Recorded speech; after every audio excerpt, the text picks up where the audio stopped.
Bueno, vamos a proceder a empezar la mesa de debate de este segundo bloque. Y esto es verdad que no funciona, eso es la grabación. No, espera, sí funciona para la cámara, ¿vale? El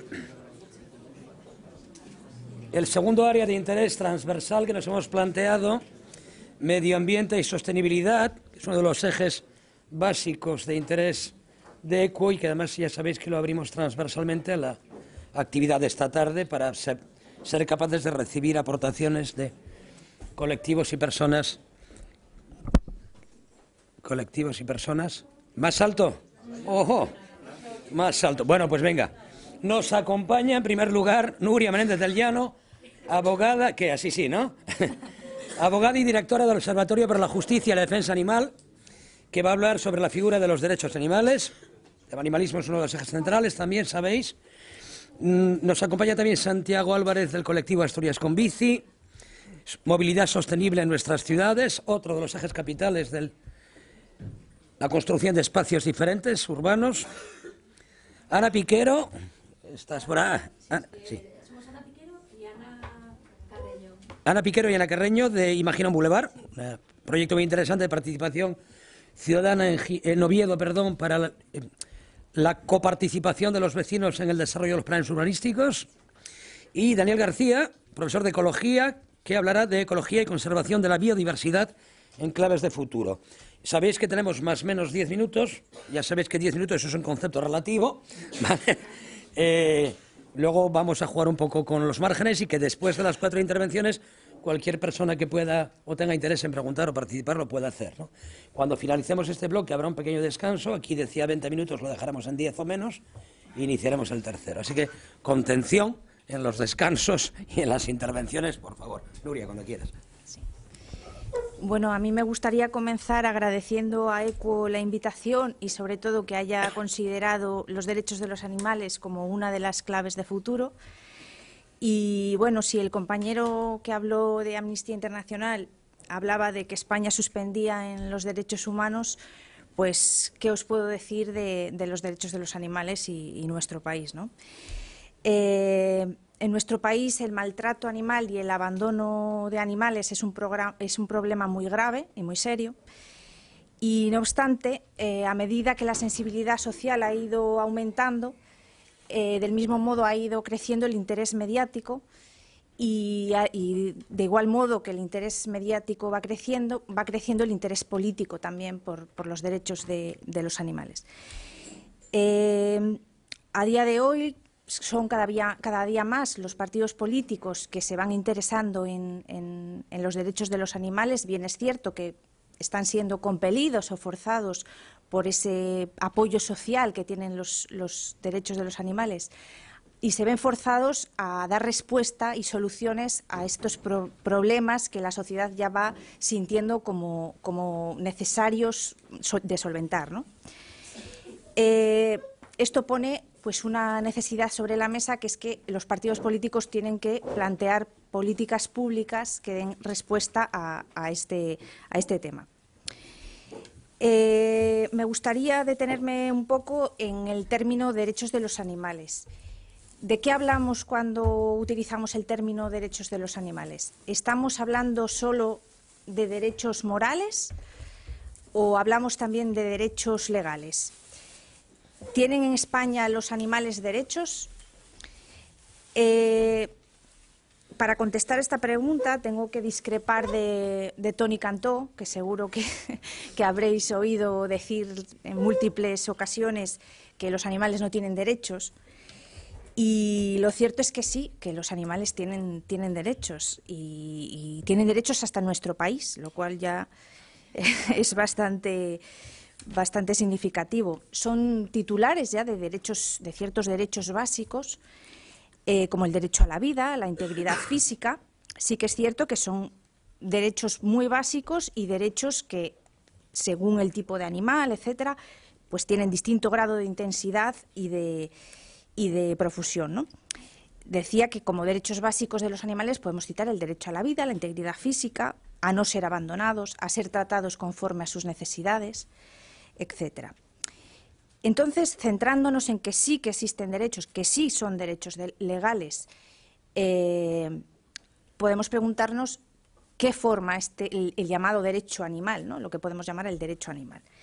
Bueno, pues el llamado derecho animal es un cuerpo jurídico complejo y muy amplio que está formado por normas de distintas materias y de distinto rango y que forman parte del derecho vigente y, por tanto, son de obligado cumplimiento.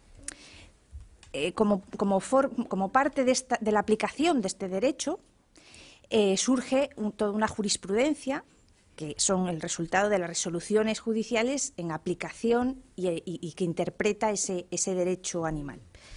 De igual modo, el interés social se acrecienta también en el ámbito científico y la doctrina cada vez más se interesa por hacer tesis doctorales o trabajos científicos sobre el derecho animal. Y también forma parte la doctrina, digamos, de este cuerpo jurídico que se llama derecho animal. Dentro de la parte jurídica del derecho animal está compuesto por distintas normas. Entre ellas podemos citar normas de derecho internacional y dentro de estas normas pues estarían, por ejemplo, todos los tratados o convenciones internacionales que hablen o que traten temas de los animales. Por ejemplo, puedo citar la Convención sobre el Comercio Internacional de Especies Amenazadas, por todos conocida como CITES, es derecho internacional. Dentro del derecho comunitario, que tiene cada vez más relevancia, tenemos multitud de directivas europeas y de derecho comunitario que toca todo tipo de aspectos relacionados con los animales, transporte, sacrificio, en fin, multitud.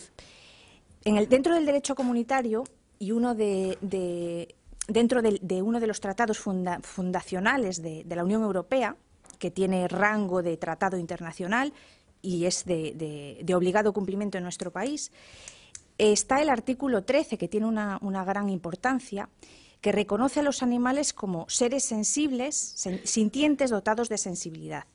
¿Por qué digo que tiene gran importancia? Pues tiene gran importancia porque, por ejemplo, este artículo ha sido la base para que el Código Civil francés haya sido modificado, va a ser modificado muy recientemente, y va a suponer que el estatuto jurídico de los animales en el ámbito civil pase de ser considerados cosas a ser considerados seres sensibles y dotados de sensibilidad. Camino que tendremos que recorrer también aquí en España con nuestro Código Civil de 1889, que, como imaginaréis, pues, reconoce a los animales como simples cosas. Dentro del derecho nacional podemos citar normas de derecho animal, pues en el Código Penal. Como sabéis, desde 2004 nuestro Código Penal reconoce y tipifica el delito de maltrato animal, así como la falta de maltrato animal y de abandono. Este Código Penal, en concreto, sabéis que se está tramitando ahora su reforma y también se va a reformar este artículo de maltrato animal y creemos que va a introducir importantes mejoras. También en el derecho de ámbito nacional y de aplicación en todo el país tenemos multitud de normas administrativas de carácter sancionador, mayoritariamente, que son normas de transposición de ese derecho que os hablaba antes de la Unión Europea y que también pueden tocar múltiples aspectos que no voy a entrar para no aburriros, pero bueno, experimentación, sacrificio, transporte, cómo es la tenencia en los zoológicos, en las explotaciones ganaderas, hay una profusión normativa muy grande. Después del derecho nacional también tenemos derecho autonómico, derecho animal autonómico. En cada comunidad autónoma, en las 17, tenemos una ley de protección de los animales. Cada una de ellas, no todas, tienen un reglamento que la desarrolla conforme, con lo cual tenemos también un montón de normas y de derechos que recogen esas normas. Me gustaría dar un tirón de orejas al Principado de Asturias, porque a pesar de que tenemos una ley de protección animal, la 13/2002, se ha quedado muy antigua y además está en su articulado, hace constantes remisiones a un reglamento inexistente, porque 13 años después de su entrada en vigor no hay ese reglamento, con lo cual muchos artículos son papel mojado. Por otro lado, además de este derecho autonómico, tenemos en el ámbito local pues todas las ordenanzas municipales que regulen la tenencia y protección de los animales, que también son derecho aplicable y derecho vigente, y que os podéis imaginar que hay muchos municipios en España que tienen y cada vez tendrán más ordenanzas municipales. Para finalizar esta exposición de en qué me baso cuando digo que hay un derecho animal y que los animales tienen derechos, también cito, por supuesto, la jurisprudencia, que digo que es las resoluciones judiciales, las sentencias que se van dictando en aplicación precisamente de este derecho que he citado. Y la doctrina, que como digo, sigue estudiándose en las universidades, haciéndose tesis doctorales sobre esta materia. Para hacer valer este derecho, para mejorarlo y para darlo a conocer, nació precisamente el Observatorio Justicia y Defensa Animal, del que yo formo parte. Para la persecución de estos fines, el Observatorio Justicia y Defensa Animal se basa principalmente su trabajo en 3 pilares. En primer lugar, en el plano legal, después en el plano político y en el plano social, de difusión social. Dentro del plano legal, nos centramos en la lucha contra el maltrato animal, denunciando caso por caso de los muchísimos que nos llegan, y podría deciros pues, que en 3 años hemos puesto más de 300 denuncias por vía penal y por vía administrativa. Entre los múltiples casos que hemos denunciado, pues podría citaros uno de ellos que ha tenido más repercusión, que ha sido, por ejemplo, que hemos conseguido que se dicte la primera sentencia condenatoria en España a un torero por maltrato animal. Bien es cierto que no conseguimos que fuese por delito, fue por una falta de maltrato animal, pero no deja de tener el valor de ser la primera, ¿no? Ya que no hemos podido condenar su actividad profesional, pues sí que hemos podido condenarle por una actividad privada que suponía un acto de maltrato animal. Dentro del plano político, el observatorio trabaja principalmente para mejorar este estatuto jurídico de los animales en España. Y para ello, pues, realizamos informes técnicos que presentamos a los políticos, a las administraciones, tenemos reuniones con ellos y también les asesoramos cuando nos piden nuestra opinión sobre determinados aspectos en relación con los animales. Aquí me gustaría resaltar el papel activo que está teniendo el observatorio desde hace 2 años en la reforma del Código Penal actual, en concreto en la reforma del artículo 337, que es el que regula el delito de maltrato animal. Desde hace 2 años, como os decía, presentamos un extenso informe en el que hicimos llegar personalmente, además con reuniones a todos los diputados con representación parlamentaria en el Congreso y en el Senado, este informe en el que explicamos cuáles son las necesidades más urgentes de reforma que consideramos necesarias, como por ejemplo el aumento de las penas, ¿no? Siempre nos indignamos cuando vemos un caso espeluznante de maltrato animal y sabemos por activa y por pasiva que no va a ingresar en prisión. Hasta que no haya una pena máxima que supere los 2 años de prisión, no van a ingresar en prisión. Y lo cierto es que la pena máxima establecida hasta ahora era de 1 año. Por eso nosotros pedimos que se aumente hasta los 2 años y un día, o como en otros casos, como en Alemania, por ejemplo, que tienen penas de hasta 3 años. Por otro lado, el plano que os decía, el tercer plano sobre el que trabajamos es el plano social, de difusión social.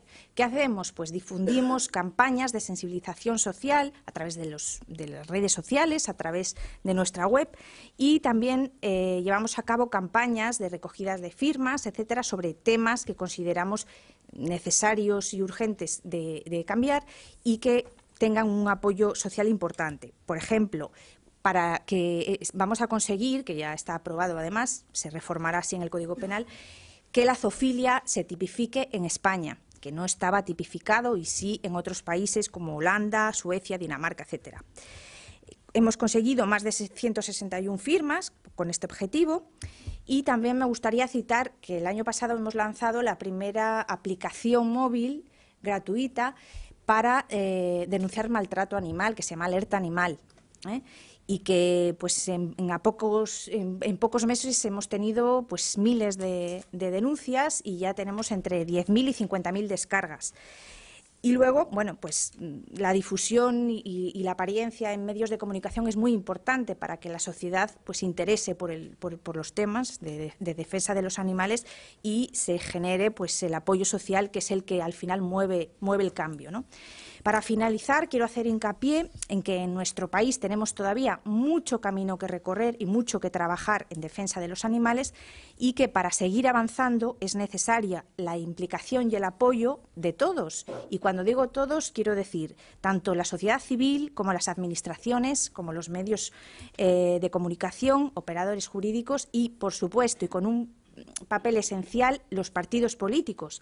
¿Y por qué? Pues porque al final los partidos políticos son los que tienen la capacidad de convertir en ley escrita la voluntad popular. Y nada más. Muchas gracias.